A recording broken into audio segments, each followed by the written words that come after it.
RMS Titanic अपने जमाने का सबसे शानदार जहाज 10 अप्रैल 1912 को अपने पहले सफर पर निकलता है। ये जहाज साउथहैम्पटन इंग्लैंड से न्यूयॉर्क जा रहा था। इसमें बहुत बड़े बड़े बिजनेसमैन और फिल्म स्टार सवार थे। इस जहाज की कमान 62 साल के कप्तान एडवर्ड स्मिथ के पास थी। उस दिन अखबार और पत्रिका टाइटैनिक की खबरों से भरी थी। और भरी भी क्यों ना हो, आखिर ये अपने जमाने का सबसे आलीशान जहाज था। टाइटैनिक की लंबाई 260 मीटर और ऊंचाई 50 मीटर से भी ज्यादा थी। उस समय जहाज को बनाने की कीमत लगभग 7.5 मिलियन डॉलर के आसपास थी, जो आज के हिसाब से लगभग 400 मिलियन डॉलर होते हैं। शिप के अंदर की सुविधाएं किसी 5 स्टार होटल से कम नहीं थी। कांच की खिड़कियां, ornate wood panelling, Turkish bath, electric bath, gym, squash court, 4 restaurant, 2 नाई की दुकान और एक लाइब्रेरी भी।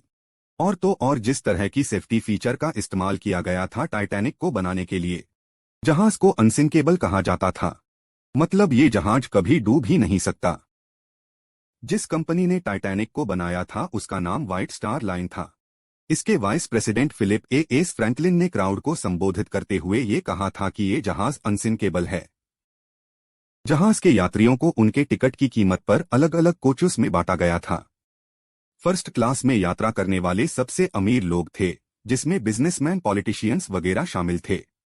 सेकंड क्लास के यात्री मुख्य रूप से मिडिल क्लास के यात्री थे और इसमें प्रोफेसर, लेखक, पादरी और पर्यटक शामिल थे।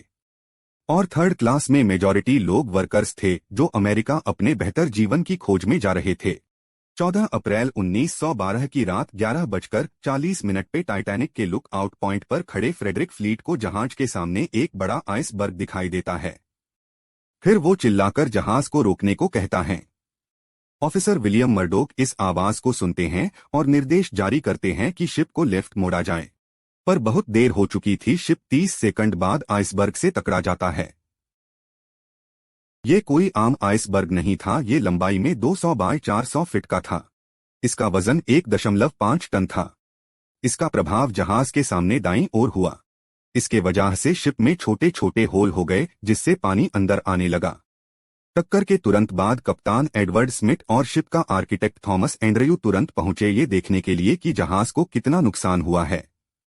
यह देखने के बाद उन्हें पता चला कि ये जहाज तो अब डूब जाएगा। वो लोग को शौक लगता है, क्योंकि वो लोग तो मानते थे कि टाइटैनिक तो अनसिंकेबल है। इसके लगभग 20 मिनट बाद रात 12 बजे कैप्टन स्मिथ ऑर्डर करते हैं अपने क्रू को कि वो एक डिस्टेंस कॉल भेजे। डिस्टेंस कॉल भेजने के 20 मिनट बाद आरएमएस कार्पेटिया वो सिग्नल पकड़ लेती है और टाइटैनिक को बचाने के लिए निकल पड़ती है। लेकिन समस्या ये थी कि ये जहाज टाइटैनिक से 107 किलोमीटर की दूरी पर था और अगर ये जहाज अपने फुल स्पीड पर भी चलता तो इसे वहां तक पहुंचने में 4 घंटे लग जाते।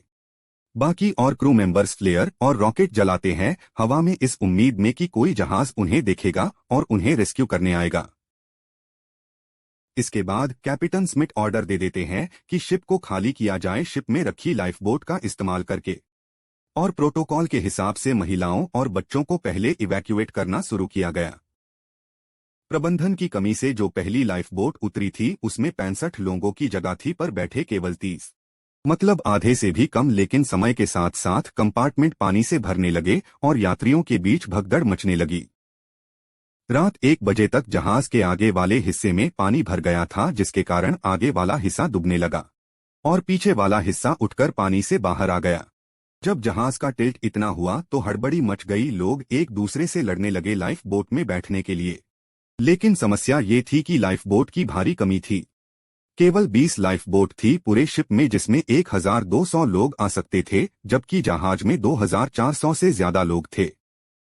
रात 2:20 पर जहाज बीच में से टूट जाता है और पानी में डूब जाता है, जिसके कारण 1800 लोगों की मौत हो जाती है। उस समय पानी का तापमान -2 डिग्री सेल्सियस था।